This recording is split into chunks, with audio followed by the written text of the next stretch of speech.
If you look at what they're going to vote on May 22nd, the world is getting together to change the sovereignty of the nations, that this new association of...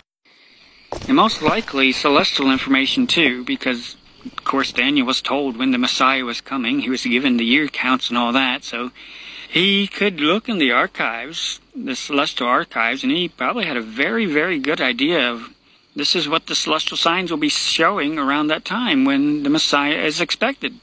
When he's expected to be born even. He would have had a very, very good idea. And so he probably passed down that information. Expect the Lion of the tribe of Judah, who's going to spring out of Judah. Look for this celestial sign. There's going to be this rare bevy of celestial signs happening here at this time with the king planet, especially, which is going to be the approximate time where he would be born before he enters Jerusalem later as king. So it has always caught my attention how Daniel and the wise men are connected. My name is Daniel. And just everything that the Lord has shown us. Parallels, and of course that gives a little personal incentive to look into the book of Daniel and study some of the things that the Lord has shown us too. And of course Daniel's always been my hero. And so there's a lot of parallels that just, for me personally, also demand further study and more digging just to see how our Father is working, showing us these same things, these same parallels that the wise men saw. He's showing them to us, showing them to me, Daniel. And so that's part of our learning journey. It doesn't define our learning journey, it doesn't define truth, but it does underscore and illustrate that we should study what our Father shows us when He works and shows His hand in unique ways. And so that's, for me, it bears further study to look in when we know our Father's trying to show us something. And of course, we looked at Daniel, how that also ties with where we are now, because Daniel was a prophet and he foretold the events that would happen around the time of the wise men when the Son of Man would come the first time. But also he foretold when he would be coming in the future and the prophetic events of the future, including the Antichrist, how he's going to be given power to change times and laws. And I find a lot of people will just quote that first part. They'll say, oh, the Antichrist is going to change time and laws. But Daniel was very clear. He clarified his statements. He was not talking about mankind stuff that they normally do, shuffling things around. Daniel starts the whole book of Daniel by saying God is the one who changes the times and the seasons. He is the one who moves the entire world through time. He brings the entire world through the appointed times of winter, seed time, harvest. He changes the seasons by moving the clock forward. Only God can do that. Only God controls the world clock. And Daniel knew that.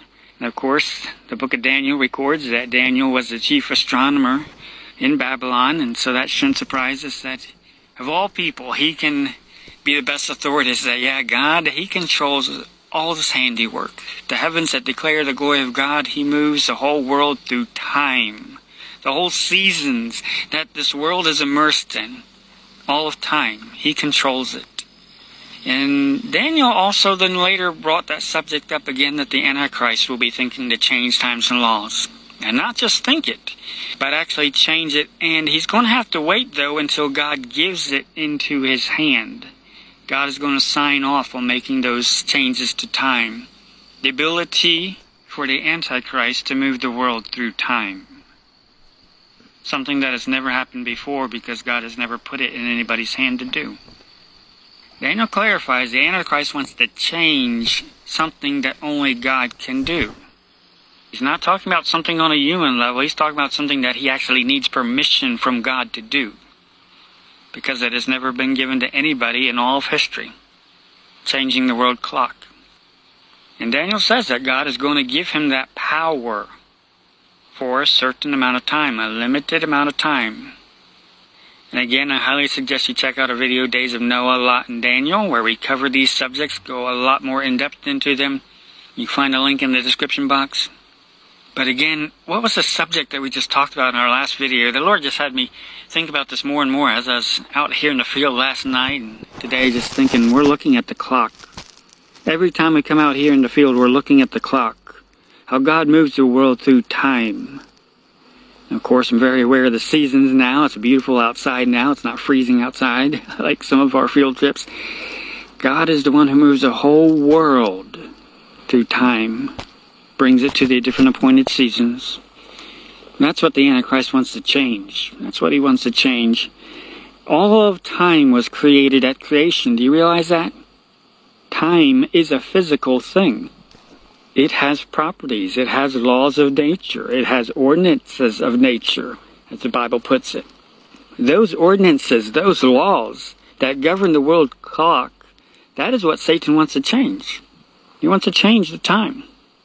And because time is a created thing, and has attributes and laws of nature, it can be modified. It can be modified. It is part of creation. It can be modified. But the only thing that has stopped him from doing that before is God has never put that into his hand, or anybody's hand, until the day approaching. The day approaching, he's going to give it into his hand for a brief period of time, right at the start of the day of the Lord, right during the tribulation.